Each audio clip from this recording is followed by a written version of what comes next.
Welcome to The Free Will Show, a podcast that provides a beginner-friendly introduction to free will while also exploring cutting-edge developments on the topic.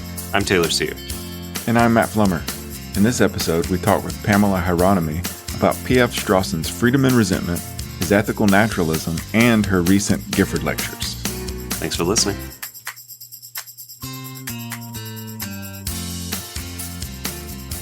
I'm happy to introduce Pamela Hieronymi, professor of philosophy at the University of California, Los Angeles. Pamela specializes in ethics, philosophy of mind, free will and moral responsibility, and the philosophy of action. And she's published widely in all these areas, including her book, Freedom, Resentment, and the Metaphysics of Morals, published by Princeton University Press in 2020. That book is an extended discussion of the issues in a classic paper in the free will, moral responsibility debate, namely P.F. Strawson's Freedom and Resentment, which Pamela has continued to think and write about since her 2020 book and before that. She has a recent paper called Strawson's Ethical Naturalism, a Defense, which we will ask her more about later on today. And she's also recently given the Gifford Lectures at Glasgow, and she's currently preparing these for publication as a book entitled Minds Matter. I have to add sort of more personally two further bits of biography. So first, in my last year of grad school at UC Riverside, Pamela was one of our keynote speakers at our graduate student conference. And my son, who was only a few months old at the time, came with me to her talk. And that was his first ever philosophy talk, but not his last. And second, one of my favorite TV shows of all time is the NBC sitcom The Good Place. And Pamela was a philosophy consultant for the show and even made a guest appearance in the series finale. And I thought that was super fun to see. So thank you for joining us today, Pamela. Welcome to the show. Could you start by telling us and our audience a bit about yourself, your work, and how you came to be interested in working on issues related to free will? Sure, thank you. Thank you so much for having me. I'm a philosophy professor at the University of California in Los Angeles. I've been here since 2000. I came here straight after getting my PhD. How did I come to be interested in working on free will? I have been interested in free will for as long as I can remember. I started in my undergraduate work. I had two main interests. One was the problem of free will and moral responsibility, and the other was a concern to be able to philosophically capture what I had then characterized as the difference between doing something because it's right and doing something because it's right. So where the second's a kind of moralistic self-importance or something like that. And that seemed to me like a really important distinction that I couldn't get philosophical terms around. And I've been interested in those two things more or less ever since. And also in their relation, because I think they can be related. My interest in free will is, I think, best characterized as an interest in the active-passive distinction. So I'm mostly interested in trying to better understand the difference between what I do and what happens to me, what you do and what happens to you. In part because I think that's part of the way we get a grip on where I stop and you start, the difference between us. So anyway, that's I've been interested in it forever. Yeah, awesome. Cool. As Taylor said, you've written on P.F. Strawson's work on freedom and responsibility. Some of our previous guests have mentioned Strawson or the Strawsonian picture of moral responsibility, but we haven't dedicated a whole episode on it. For those unfamiliar, could you introduce his view by saying a bit about Strawson and the influence of his famous paper, Freedom and Resentment? Sure. So Peter Strawson was a philosopher in Oxford in the middle of the 20th century, and that is my favorite period of philosophy. Is that mid-century Oxford Cambridge philosophy? Peter Strawson is a philosopher of language and a metaphysician and someone who wrote on Kant, but interestingly, not really an ethicist. And so it's interesting that his paper is perhaps the most influential paper, certainly one of the most influential papers in the debate on free will and moral responsibility. He wrote it in 1962 two. His other paper on ethics was written in 1961. 1961 is also the year that Hart published The Concept of Law. And I was interested more recently to see that Hart thanks Strawson in his introduction for reading the entire manuscript and giving comments. So I actually think that that a certain amount of insight into Strawson's view can be gleaned by considering Hart. But mostly he was not interested in ethics, so it's fascinating that he wrote this paper. I learned from one of his students that he wrote it quickly, and in my opinion, I suspect it is very much a product of the Oxbridge system of sitting and talking to students over and over again, and then being able to just sit down and write this kind of masterpiece. Yeah. Well, Strawson opens that paper, Freedom and Resentment, by labeling some positions in the free will debate, some as pessimists and some as optimists. Could you describe the debate Strawson's talking about and the positions that he's considering? Sure. So the debate's the kind of classic one that you think about, that if the world is deterministic, that is to say, if the physical objects in the world obey physical laws that are mathematically precise and universal, then it seems as though a complete description of the world at one point in time, together with the laws of nature, would entail a complete description of the world at any other point in time. And if that's so, it can seem that to many people that we are not free. It can seem to many people that then what we do isn't up to us. Everything's been determined from before time. And then it also seems, I'll say, to some people that if determinism weren't true, that would that might somehow make room for our freedom. But Strawson notes, and many have noted, that the denial of determinism just makes room for chance, whereas what we want for freedom is the capacity to make a difference, or the capacity to do things ourselves. So Strawson is talking about that problem, about free will. And the two characters that he considers, the optimist and the pessimist, are two participants in that debate. So the pessimist is the person who thinks that if determinism is true, then we aren't free, and determinism is likely true, and so the pessimist is pessimistic about our freedom. The optimist is a little less familiar. The optimist is a certain kind of consequentialist, where consequentialism is an ethical theory according to which moral justification depends entirely on the outcomes or the consequences of an action. And the optimist is a consequentialist compatibilist. So compatibilists are people who think that determinism and moral responsibility are compatible. That is to say, the world could be deterministic, and yet we could still be responsible. And the optimist is a consequentialist compatibilist. So his compatibilism is supported by the thought that even if determinism is true, we would still be justified in holding people responsible. Why? Well, because when we hold people responsible, there are good outcomes. Holding people responsible results in positive social outcomes. You disincentivize bad behavior, you incentivize good behavior, and those outcomes, says the optimist, are sufficient to justify us in continuing to hold people responsible, whether or not determinism is true. Yeah. So that was at the time a kind of popular form of compatibilism. The pessimist and Peter Strawson find it awful. They think this is ridiculous. Right. It gives Strawson what he calls conceptual shock.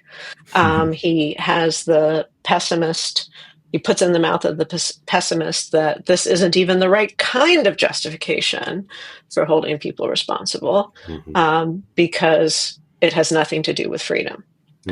And then Strawson's strategy in the paper, his announced strategy, is to try to broker a peace between these two disputants by getting the optimist to stop talking about the consequences, but he also wants to get the pessimist to stop talking about a kind of freedom that's incompatible with the truth of determinism.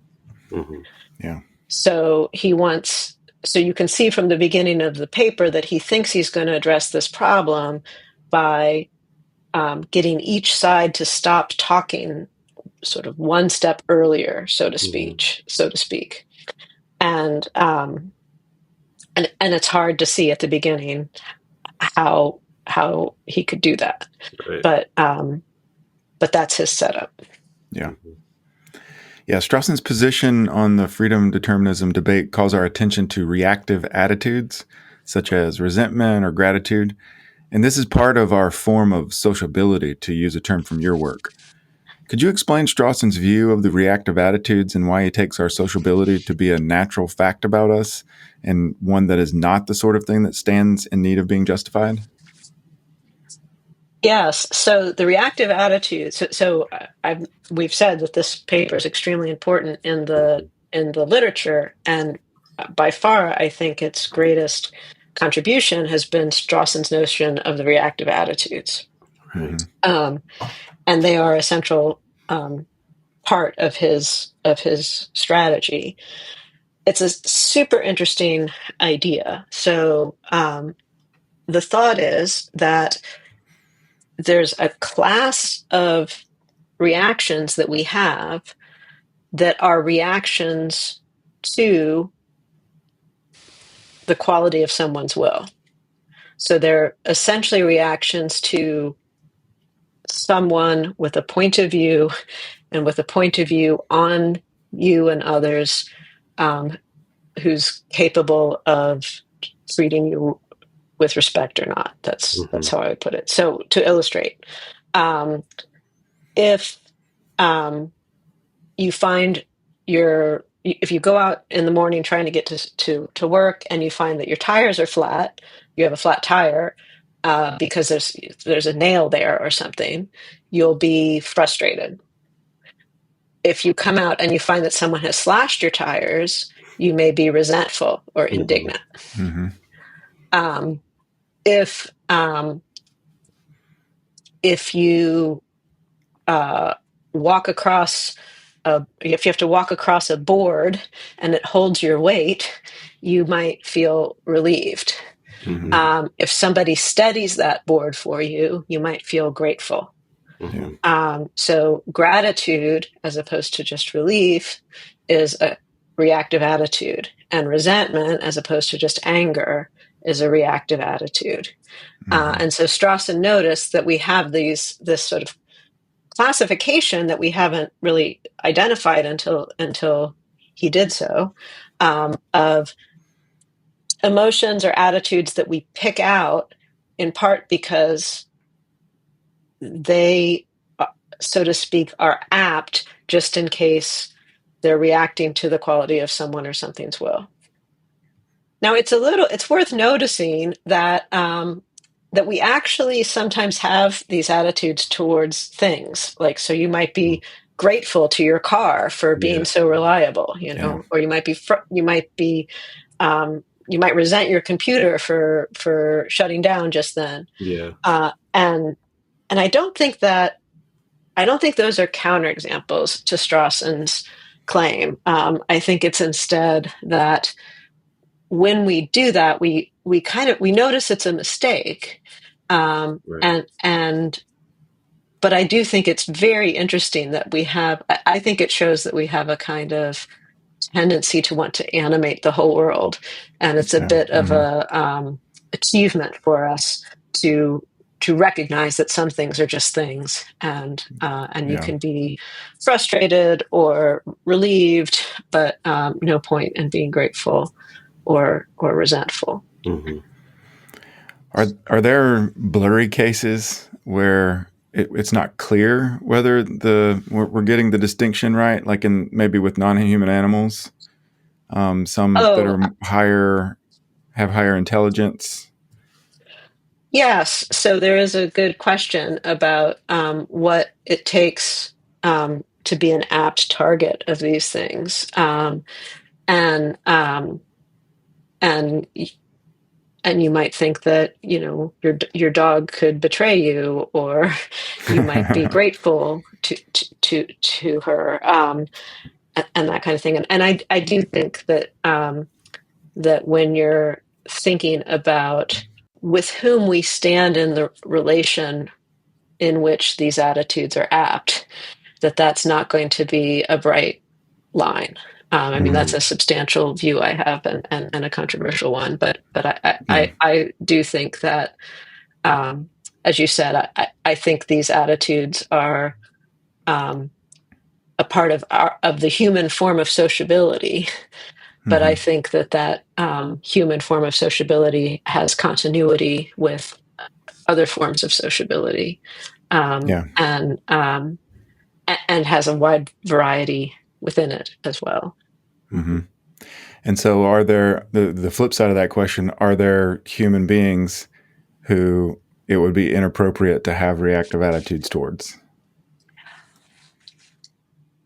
Yes, so this is an important part of Strawson's argument. So the way that Strawson wants to think about the compatibility of determinism and moral responsibility is by thinking about the conditions under which the reactive attitudes are modified or suspended, Mhm. Hmm. where he's thinking that the suspension of the reactive attitudes, um, where we shift and stop reacting to somebody with resentment or indignation, say, and react to them instead with mere frustration or disappointment. He thinks that suspending the reactive attitudes towards someone is essentially no longer treating them as a responsible person. Mhm. And he thinks that does happen. Um, he thinks that it happens in a variety of kinds of cases. The ones that he's most interested in for the purposes of the free will debate are cases in which we suspend our reactive attitudes towards someone all the time. He Hmm. thinks we do it to individuals for short periods of time, like when they're having a bad day, or if they're drunk, or um, if they're under a lot of stress. Mhm. But he thinks that in the case of the severely mentally ill, or the case of small children, Hmm. we will then suspend our reactive attitudes altogether. Yeah. And then the form of his argument is, in part, we neither would nor should do that to everyone all the time. Mhm. Um, Yeah. and so it couldn't be a consequence. It neither would nor should be a consequence of the truth of determinism that we should do that all the time. Hmm. Mhm. Yeah, that leads to the next question I have, which is about the skeptic. So the skeptic about moral responsibility tries to show that it's never justified to hold people morally responsible. And one common way to argue for that position is what you've called the generalization strategy. So, could you explain this approach to arguing for skepticism, and then why Strawson thinks that it's inevitably unsuccessful? Sure. So the generalization strategy, so named by Jay Wallace, it's a helpful name, Hmm. um, it appeals to sort of ordinary cases in which it seems that we do um, excuse or exempt somebody, that was in which it seems like we stop holding someone responsible, and then notices that if determinism is true, what's true in that case is true all the time. So the generalization strategy generalizes from a particular case to all cases. Um, and one of the things I notice in my book is that it's actually tricky to get the right kind of example for the generalization strategy. Hmm. But it can be done. So I think the case of, for example, an impulse control disorder is the right kind of case for the generalization strategy. So we might notice that if somebody is subject to an impulse control disorder, we, to that degree, treat their behavior as not their responsibility, or we suspend our reactive attitudes with respect to that stretch of behavior. And the generalization strategist might point out, well, that's because their behavior was subject to physiological forces beyond their control. Mm-hmm. And if determinism is true, then all of our behavior all the time is subject to physiological forces beyond our control. So all of us are, in the relevant way, like the person subject to the impulse control disorder. And therefore, the thing we must do is, the right thing to do is to stop holding one another responsible if determinism is true. Mm-hmm. So that's the generalization, the strategy. That's the generalization strategy. Mm-hmm. So Strawson's strategy for dealing with the generalization strategy starts with his idea that interacting with one another in the way that we do with these reactive attitudes is, as he might put it, our natural form of sociability. This is the way that human beings interact. And as our natural form of sociability, he thinks it is not up for justification. It's not the sort of thing that needs to be justified any more than, say, we would need to justify the fact that we live on land. So it's just kind of the way we are. Mm-hmm. And in fact, that's why that piece of Strawson's argument, which is his social naturalism, is why the generalization strategist wants to generalize from something inside our natural form of sociability. So the generalization strategist says, in effect, great, Strawson, I'll grant you that this form of interaction with other people is not up for justification, but I'm going to show you that it's internally incoherent if determinism is true. I'm going to show that by picking out a case that's well recognized inside this form of sociability and showing that it, so to speak, blows the whole thing up. Right. If determinism is true. And Strawson, in effect, says we would never be forced to conclude that because we exempt in this case, and this case is in some way like determinism, that we will have to exempt in all cases. Instead, what he would do is look at a case like the impulse control disorder and say, when we learned that determinism is true, we not only learned that determinism is true, we also learned that in the case of the impulse control disorder, we were mistaken about why we were excusing that person. We thought we were excusing or exempting that person because their behavior had a physiological basis. Mm-hmm. But in fact, we've been excusing or exempting that person because their behavior had a physiological basis and so was out of their control in a way that rendered them incapacitated for ordinary relating. Mm. And so his defense of moral responsibility, as I interpret it, depends on his idea that we excuse and exempt people only in the outlier cases, only when people are incapacitated for what he calls ordinary interpersonal relating. Mm-hmm. And it's because he thinks that we excuse or exempt people only when they are incapacitated for ordinary interpersonal relating, that he's confident that no general thesis, no thesis that's true of everyone at all times, like the truth of determinism, could possibly be a reason for exemption. Right. Because, as he puts it, it could not be a consequence of any thesis that is not itself self-contradictory, that abnormality is the usual condition. right? So it couldn't be the case that we're all outliers. Right. Yeah. So because it couldn't be the case that we're all outliers, even though we might exempt some people some of the time because of certain conditions that seem like they would be true generally if determinism is true, what would have to be the case is that none of us, that the condition shows that none of us is capable of ordinary interpersonal relating. But we already know that most of us are capable of ordinary interpersonal relating. Right. Yeah. And so this generalization strategy won't succeed. Mm-hmm. So you were talking about the statistical outliers and how being a statistical outlier exempts a person from responsibility.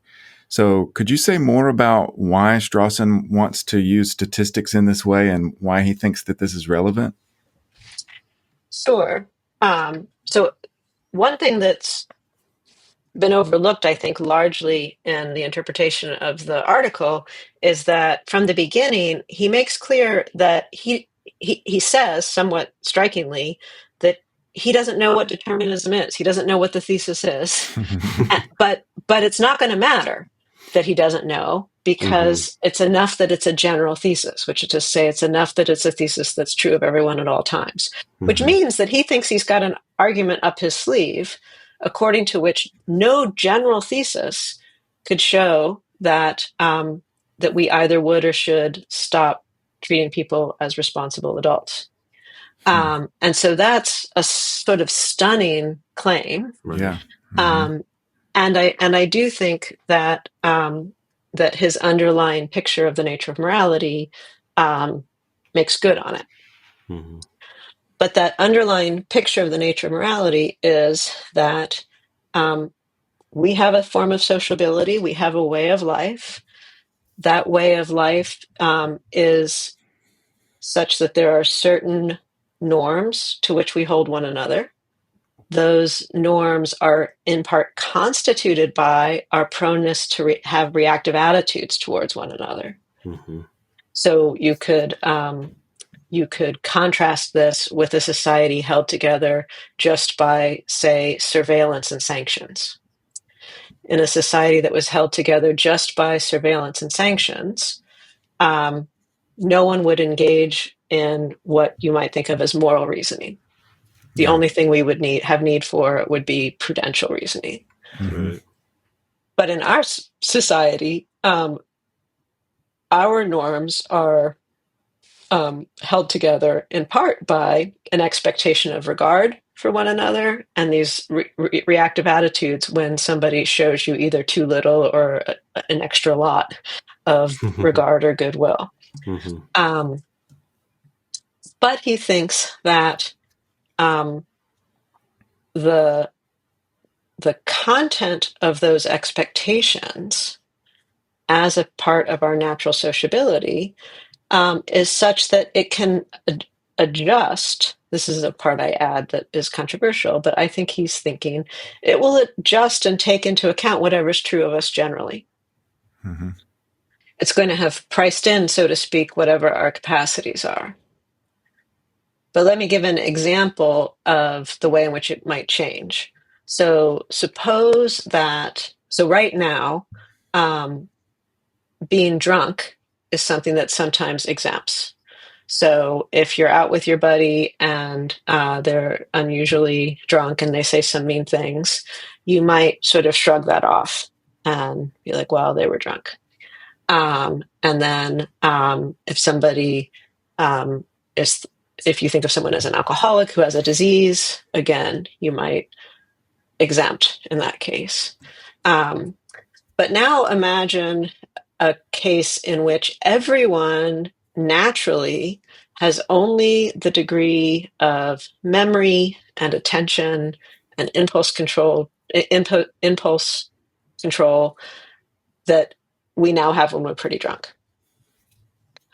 In that society, I think, looked at just from the outside, things are going to look pretty similar to our interactions when we're drunk, which is to say, with drunk people, which is to say, certain outbursts are not going to be reacted to with indignation. Certain forgetfulness is not going to be taken to be a sign of disrespect or lack of care. Mm-hmm.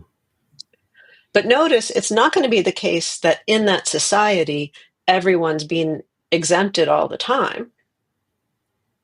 Rather, it's that in that society, the expectations have shifted. So certain things are no longer counting as disrespectful. Right. And that's because, I mean, that's an illustration of Strawson's thought that the proneness to the reactive attitudes just is the expectations, the norms. So the norms and the proneness to the attitudes go hand in hand. Mm-hmm.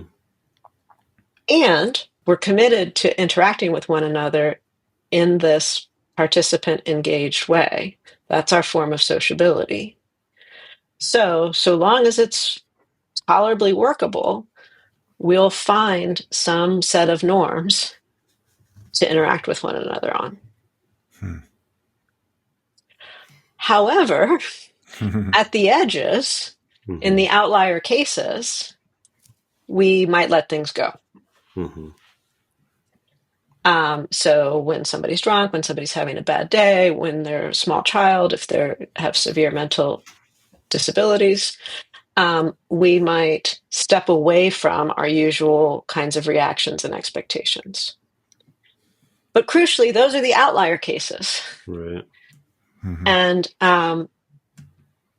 And so nothing that's true of everyone would force us to conclude that we have to stop interacting with one another in this natural way.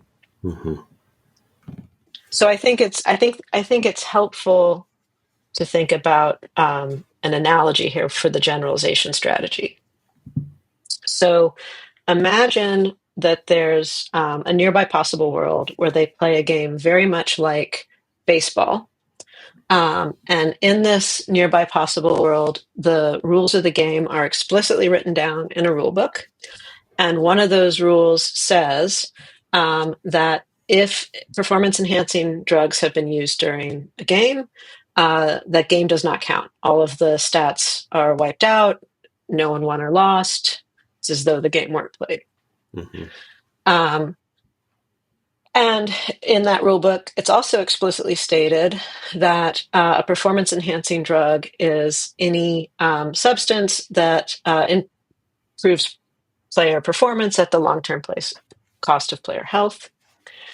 And then they make the discovery in this nearby possible world that chewing tobacco counts as a performance-enhancing drug. So this is meant to be the analog of the generalization strategy. So you have an idea of, in what case you suspend you treat it as though no game was played.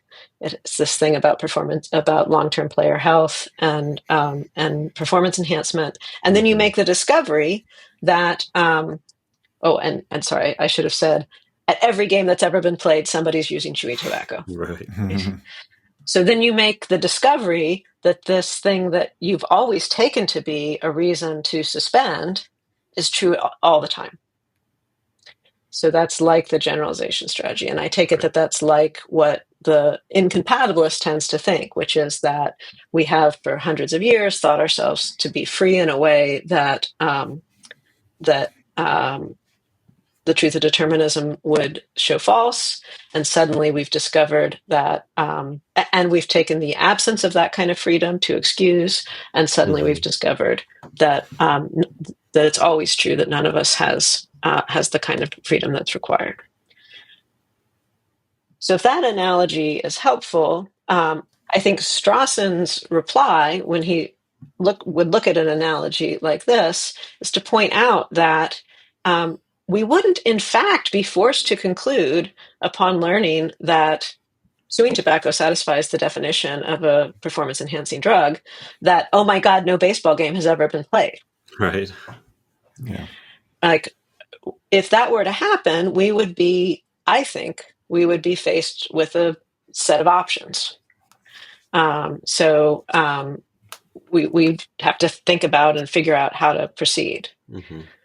Strawson would think that what has just happened is that we have learned, when we learned that chewing tobacco satisfies the definition of a performance-enhancing drug, is that we had the definition wrong. That, in fact, a performance-enhancing drug is something other than chewing tobacco. Right. I think, and here I would part company with Strawson a little bit, that that's one thing we might conclude, that we had written down the rule wrong and that the rule was actually something else. Mm-hmm. Or we might think, no, we had the rule right then, but in fact, we don't need to keep it going forward. Mm-hmm. Or that we could do some sort of GRU-like thing and say, up until this point, it was this rule, and from here on out, it's this other rule. But the basic thought is there's nothing to say that we suddenly have to give up the game, literally, Right. and declare that there's never been baseball. Right. That's a helpful analogy. Mm-hmm. Well, you've already alluded to this to some extent, but you argue that the central argument of freedom and resentment relies on Strawson's underlying metaphysics of morals, which you see as part of Strawson's broader social naturalism. As we turn to some questions about Strawson's ethical naturalism, maybe it's helpful to start by asking, why doesn't Strawson think we should use our quote-unquote resource to exempt everyone from responsibility if determinism's true? Good. So let me start by saying what the resource is, because I haven't said that yet. So in introducing the reactive attitudes, the idea of the reactive attitudes, he notices that we suspend and modify them in certain sorts of cases. And we've already talked about that a little bit. So one kind of case is the temporary case of having a bad day or being extremely stressed. The other kind of case, so, where the circumstances are unusual. Another kind of case is the person who is has some mental incapacity or is immature, right, where it's the person rather than the circumstance that's unusual. And then he says, but there's something curious we must add to this. We have this resource and we can sometimes use it as a refuge, say, from the strains of involvement or out of curiosity or for therapeutic purposes. And so this idea that we have a resource, I think, is a familiar one from everyday life. Using your resource is what you do when some person, some coworker or neighbor or somebody becomes an issue or a problem that you just don't want to deal with anymore. Like, as in, oh, him, he's another issue altogether. And you step away from your usual engaged reaction of being resentful or indignant, and you just start managing that person and treating them as a problem to be solved. So that's the resource. And as the argument of freedom and resentment unfolds, as I see it, Strawson thinks he can dispense with the usual cases of exemption and excuse, which are, in his mind, the outlier cases, pretty quickly by saying it couldn't be the case that everyone's an outlier. So no general thesis is going to show us that everyone's an outlier. So as I see it, the challenge as he sees it is why we shouldn't use our resource all the time. Could the truth of determinism show us that we should use our resource all the time?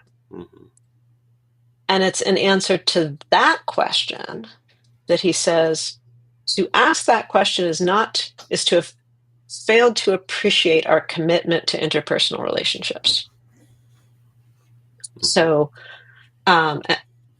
where that commitment neither could be justified nor needs justification, where that's a natural commitment. Mm-hmm. So why is it that Strawson thinks that it's not the case that we should use our resource? Well, he doesn't think anything could give us reason to. Right. The truth of determinism is not going to show that we ought to stop interacting with one another in this interpersonally engaged way. Mm-hmm. Yeah. One objection to this naturalistic picture concerns relativism. And this is something that you discuss in your book. But you also explored in the recent paper we mentioned earlier, Strawson's Ethical Naturalism, a Defense. What do you make of the charge that Strawson's view is a form of relativism? And how do you respond? Yes, so I suspect, so in the 2020 book, the interpretation I give is, I think, very unusual and controversial for relying on this claim about being an outlier. Mm-hmm. And the reason I think that interpretation, because which I'm convinced makes the best sense of the text, although that'll be controversial, but that's my opinion. And the reason I think it hasn't been noticed or considered is because it opens Strawson to this charge of relativism that, from the point of view of an ethicist, just looks like a non-starter. Yeah. So, if the idea is no matter what our capacities are, our norms will adjust to price them in, then it looks like, well, as our capacities degrade, we could treat one another worse and worse, and it might not count as disrespectful. Mm-hmm. Or worse, as our culture, if our culture just becomes more and more chauvinistic or more and more racist, and that becomes the norm, then what's going to keep that from being fine? Right. If the norms adjust to what's ordinary. And I think that's a real risk. I mean, I think that concern about relativism is a well-founded concern given the interpretation of the argument that I give. But it's one that I think Strawson can answer with resources that I think he can avail himself of. And the main resource that I give to him in both of the places you mentioned, it's a completely unapologetic and undefended, but unapologetic nonetheless, appeal to ideals. So I think that there's nothing in Strawson's view, and I think we should not be shy about simply appealing to ideals of equality or ideals of beauty or preserving the environment or what have you. And if you can give yourself confidence to appeal to those ideals, you will have what I call critical purchase. You'll have the ability to criticize the standards at work in your society. Now, what this means, and I think this part is really interesting, what this means is that the norms that are constituted by the reactive attitudes part company, perhaps, with the ethical ideals. So I'm, in effect, giving to anthropology or something like that the social norms, the norms that are being constituted by by what is in fact on the ground the ordinary reactive attitudes. But then claiming that those norms can both be evaluated in terms of and can incorporate into themselves certain ideals. And when they do, they then become subject to criticism and evaluation in light of those ideals. So I think that unapologetic and competent appeal to ideals is enough to give Strawson's picture enough critical purchase to save it from a charge of relativism. What it does not do, and what people may want, is it does not give us any sort of infallibility, any sort of protection against our fallibility about the ideals. Right. And it does not give us any sort of answer to charges of skepticism. But I am distinguishing between the threat of relativism, the threat of skepticism, right. And the threat of fallibility. And I don't have an answer to the other two, but I don't think anybody has an answer to the other two. So what I think we need is the ability to have critical purchase, be able to evaluate and say this entire society is mistaken in light of this ideal. What I can't say is my ideal is better than your ideal, and I have an argument from somewhere other than my ideal to prove it. Right. But that's not something I think anybody can do. I think the best we can do is articulate and defend our ideals on their own terms, and that's where we're left. Well, it's been great to ask you so many questions about your work on Strawson, and especially connecting his work in Freedom and Resentment to his broader social naturalism. But we also wanted to ask briefly here at the end about your recent Gifford Lectures, Minds Matter, which I mentioned earlier, and which you gave last November in 2024. Could you describe that project for us? Maybe highlight some ways in which it's developing the ideas from your earlier work that we've talked about today? Absolutely. Yeah, I'd love to. So the Minds Matter is sort of it's the book I've been wanting to write my whole life. It's the thing that I've been kind of trying to gear up for. And its immodest ambition is to unwind the philosophical problem of free will and moral responsibility. I think that the problem can be unwound because I think it's a philosophical problem in the pejorative sense, which is to say that I think it's that there's certain natural ways in which we model our experience. And then on reflection, those natural models run us into trouble. And so it's not a pseudo problem; it's a philosophical problem, but it's to be addressed by doing remodeling, remodeling the pictures. And in this case, I think there are two pictures that need to be remodeled. So we have to come at the problem from both ends, from the free will side and from the responsibility side, so to speak. So one picture is, I think we have an overly narrow idea of what it is to be in control. So I think that it's natural to think that we control something when we can bring it to be as we would have it to be. That is to say, when we can impose our will upon it. But that ordinary notion of control, notice, has a two-part structure. There's how you would have something to be, so a representation in your mind.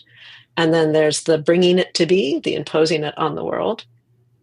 And the thing that you control with that two-part structure is the thing in the world, or the thing you bring to be. But on reflection, you might start asking about your decision or your will or your wanting it to be that way, and ask how it's in your control.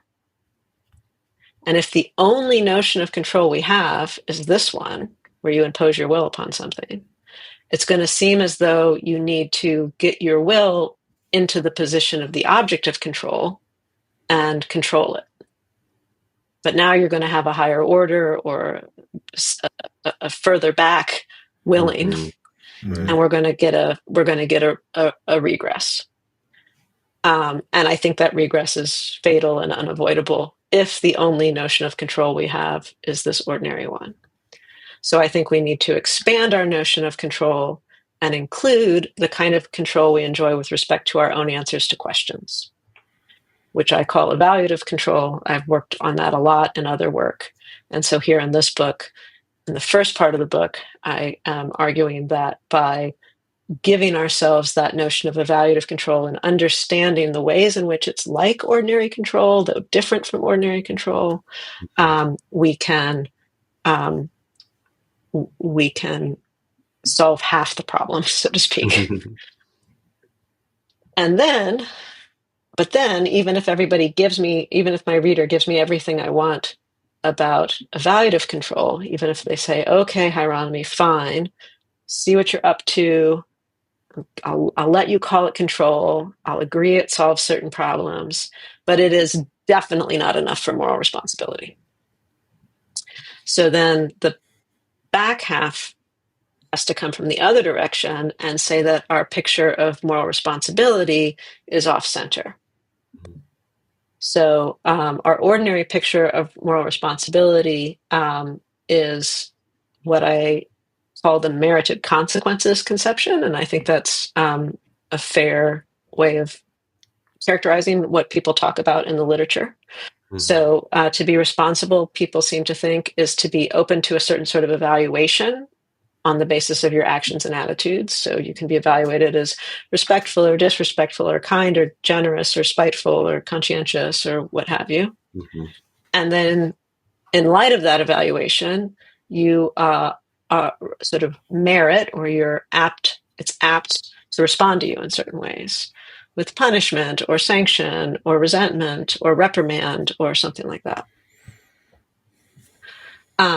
So through the back half of the book, I try to consider the ways in which the sorts of control that I allow in the front half are sufficient to justify various evaluations and responses. And I grant, so there's some slight revision, I grant that there's some responses that won't be justified by those, that do seem to presuppose a form of freedom we don't have. So I, for example, I identify something I call condemnation, and I say, if you are interested in that,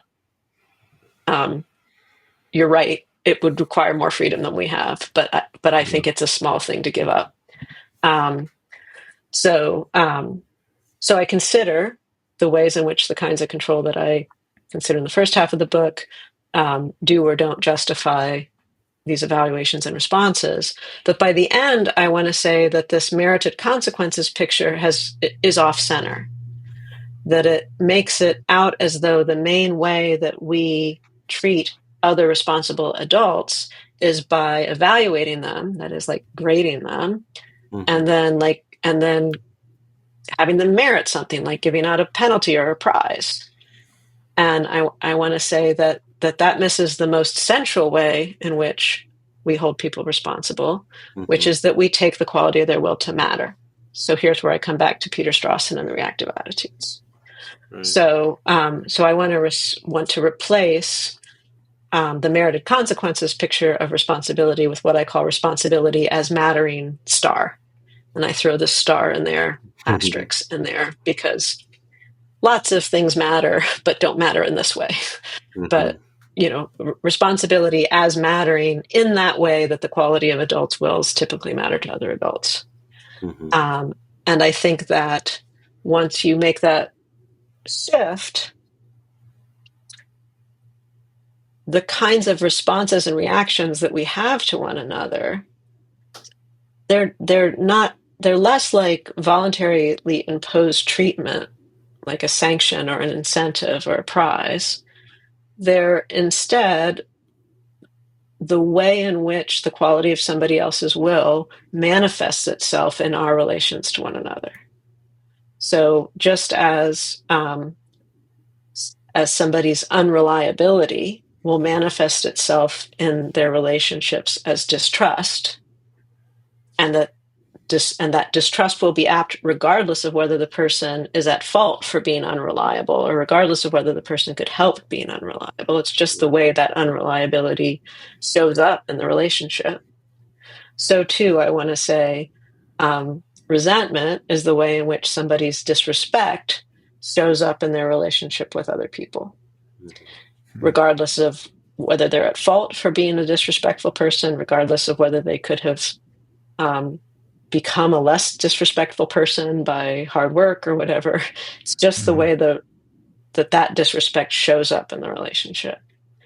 And so by the end, it's the argument ends up being somewhat similar to the argument I give to Strawson. Mm-hmm. Well, thanks for that preview of the book, and thanks so much for joining us, Pamela. Where can listeners go to follow your work? I do have a website on my at UCLA where I keep my work, and I also have a profile on Phil Papers, and my last name is unusual enough that I am not hard to find. Awesome. We'll link to Thanks it, thanks again, Pamela. Thank you. This concludes season 10 of the Free Will Show, and we will be back in the fall of 2025 for season 11.